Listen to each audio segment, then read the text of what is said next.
What's up guys? Will here from Team HuntStand, and on today's tips and tactics video, I'm gonna go over with y'all how to use HuntStand to look at all your different feeder or baiting stations and figuring out the best way to situate or place blinds based on where those different sites are. And then also want to go over with y'all why we chose box blinds for all of our different setups this year.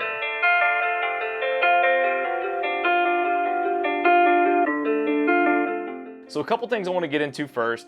I want to talk to y'all what blinds we decided to go with and why we decided to go with box blinds. Specifically, we're going to be running the Muddy Penthouse and the Muddy Bull XL blind this year, and we're also going to be running a Hawk down and out blind on a 10-foot tower. And then the Muddies, they're also going to be going up on 5-foot towers. There's a couple reasons why we chose to go with the three of these instead of going with ladder or hang on or tripod or trying to get on the ground with a pop-up. We've tried all those things in the past. We've had some success, but 80% of the time, they're rough hunts. And the reason why, when deer season kicks in down here in Texas and the rut starts to just really hit it off, these deer come from everywhere. We could have them dialed in right up to that. We could have where their paths are, what they're doing, but then it's like as soon as we get that cold front, it's just like a switch is flipped and those deer just go and come from anywhere and everywhere. And so the thing about our winds in Texas, we have a predominantly south, southwest, southeast wind at our place, and it's pretty consistent up until, you know, the first cold fronts start rolling in. Then we start getting all those crazy eastern, western, a lot of northern winds, and it's really hard the way that this place is set up to set yourself up to have easy access routes getting in, getting out, where you're not going to spook deer, trying to play the wind right based on a lot of our feeding locations, and it can become a headache. And so we've tried that. I've tried different things over the past 6-7 years, and it's been rough. Every year I change it, and finally this year we were able to get our hands on some box blinds. And the reason why we chose to do that is mainly because of scent concealment. We can keep those windows closed no matter what direction the wind is going, and we can still try and hunt the best blind based on the wind. And I'm going to run through that in a little bit, you know, why we set up our blinds in the certain areas that we did. We just wanted to try and make sure that we could conceal our scent the best we could.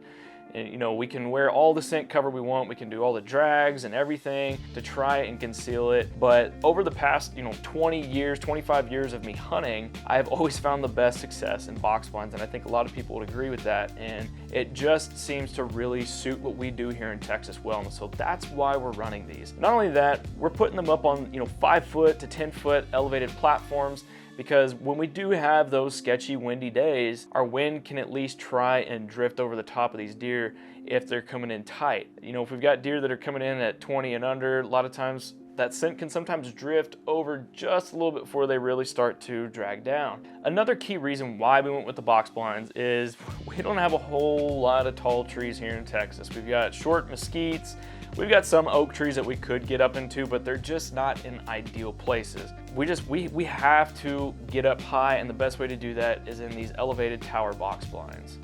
The bonus to having these box blinds and getting our hands on them early, we were able to set them up, this time of year. It's summer, it's July, and so we're able to get those set up relatively early, right when we really start to get heavy on our feed programs. We do protein, we do corn. This is the time of year where we really vamp things up, and we're feeding heavy because we are trying to cultivate a place for all these deer on our property that they've got food, they got water, and they have cover, and they're not getting bugged. And we're trying to do that before our neighbors do. We've got neighbors that, we've met them, and they lease the properties next door to us, but they're out of town, and they don't really show up till, that August, September time, really crunch time to getting everything ready for deer season. So we figure if we take the best approach at getting all our stuff set up now and just really trying to create that haven for those deer right now, we're essentially creating a paradise so that when our neighbors do start feeding or start getting their protein and corn feeders going, then our deer really don't need to leave. They're already comfortable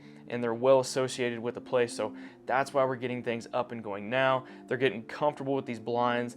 I've had cameras going up on all these different locations where a blind is nearby, and these deer are coming in. They're not bothered. We've got some giant bucks coming in right now. They're in velvet. Really can't wait to see what those bucks turn out to be. But this is just a quick rundown of why we set up these blinds on these locations And really, we only have 3 locations. We have 200 acres, but we only have about half of this piece of property that's actually huntable. The front half of the property, it's all coastal hay, farming and cattle grazing fields, and then we have highway frontage. So we really try to have the back end of this place dialed in, and doing this has helped us do that. So what I'm gonna run through with y'all now is why and how we have chosen the different places that we have. I've already got some pins on HuntStand dropped. You can see here we've got pretty much 3 key areas. We've got the north zone, which has been a little bit difficult to figure out over the past couple years, but we feel like we've got it dialed in. That's where we've got all the action right now. We do have the center of the place that this has been a piece of the property that we've always had success in. We've always killed big bucks, and we're just not going to stray away from it. Why ruin a good thing? So we're sticking to our guns in this middle piece of the property. And then we've got our southern end that this is where we're actually going to have the hawk down and out blind. And this is the part that I'm going to start out with y'all. The south end, we do have our neighbors, which is low fence. Unfortunately, the property adjacent to us, they did come in and do a high fence. Wasn't real happy about that because I used to have a lot of deer that came off of this creek onto the property, and it really just kind of cut off a streamline of deer to our property, if you will. So now I have to really focus on trying to pull deer from this southern end. They do have water, they do have a creek coming through, and we have had a couple exotics actually come from this piece of property, but it is low fence, so we've got to play the game against our neighbors there. So this end of the property, we've got a giant field here that in the past it's been planted in oats, and we went ahead and set up a corn feeder location here. You can see that I have that marked with this pin. We do have that inside of a feeder pen to keep cattle out, and this has been a side of the property that we have dealt with a lot of pigs in the past. Now I've got these pins up for about a month now, and I haven't gotten one single trail cam picture from the stealth cam or the muddy of any pigs. So that's been a very nice thing to see. So if you deal with pigs in your area, highly suggest you build one of these feeder pens. But as you can see, we've got water here. This is fed by a water well, so we can keep it constant flow and always keep water in there. So we've got water, we've got our food, and then what we've gone and done is just east of this feeder pen, or where this corn feeder is where we're going to set this down and out blind. Now we haven't had the chance to set it up yet, but I'm gonna go over why we chose to put it here. We've got our cabin right here where we sleep. That's where everybody stays, and this has been the easiest access route to this area. We've tried to put stuff over here before, just to the west of it, and what we found is when we came in the morning, there were always deer bedded out there for some reason, don't know why. And so it just really messed up your hunt in the morning. And we wanted to try and still hunt this side of the property because there's 3 of us that are gonna be hunting year round, myself, my dad, and my brother. And so we wanted to have the easiest way to get in. And so this is the easiest route to us. There is a drainage culvert that we can go in and sweep out or rake out before the season starts, so we have a nice quiet approach. We can cut limbs, and it's less than 200 yards away from where we sleep, and it's a high traffic area. So we can slip in easy, undetected. They've got food, they've got water, and then I've got these lines in yellow marked where this has predominantly and historically been their travel routes, whether it's pre-season, rut, post-season, but this has just always been a route that these deer travel. And as the season progresses and the rut kicks in, we see deer that we've never seen before, and it's just a route that they always take. My guess to that is they've got some community scrapes. I'm gonna try and verify that this year, but I have some inklings as to why they always travel that same route. It's just an easy flow, easy in, easy out for them. So this for us was a no-brainer. I had some success here before in the past. In early season October, deer were just out of velvet here in Texas, had a pop-up blind, and honestly, I almost didn't get away with that kill, but I killed a really nice bow buck there. So it's just gonna be a great area for us to hunt year round because we can have access to that corn, we've got water, you've got a great shooting lane in front. If somebody's hunting with a rifle, they can still bow hunt from the same place. And then they've got this entire field here that we may put some mineral blocks or another feeder right here. We do have in place, it's just not running. We may or may not get that running. So this will be a great place that somebody's gonna get multiple opportunities to hunt and have different places to shoot. So moving up to the central part of the property, we're following that same travel corridor of those deer. And again, up here in the center of the property, we've got water, fed by a water well again, so it stays constant flow, so they know they have water there year round. In fact, that buck right there, great 10 point, killed that deer over that water in December post-rut a few years ago. So this is just another area that these deer just go everywhere, come from everywhere, and they're just crazy in this area. They've been known to bed here, they've been known to bed here, and you can just see the pink and yellow lines that I have already marked as travel corridors. We have had a big box blind that's been under these trees here behind my orange marker that it's got really small windows and it's been tough to hunt out of, but one of the reasons why we think this area's been so successful, we've been able to contain our scent. We've had deer come right by the window on this thing, and it's been insane. And these deer just hang around that area for whatever reason. So we are choosing to kind of encroach a little bit more, and this is where we decided to put one of the muddy penthouse blinds. And you can see I've got that marked here. And the great thing about that blind is all the different windows we have, because I can shoot to the water tank here, I can shoot down this road, I can shoot to the northeast, and then I can just shoot all the way on this fan here. And it's a great place that somebody is gonna be able to hunt with bow, gonna be able to hunt with rifle. And we've got another feeder pen location here. And this is an area where we've gotten a little brave on because of the predominant winds. You know, predominantly we've got south, southwest, southeast winds. So when we get that southeast wind, we're skirting a line there, but we feel that we're gonna be able to get away with it because we've got the box blinds up on an elevated tower, and we can keep those windows closed until we have to shoot containing our scent. So it's another great feature and great thing about those box blinds is you can play the wind a little bit. You know, you can kind of cheat the wind by doing that. So I mean, if I come in here and I've got a southeast wind, I more than likely will still hunt this location.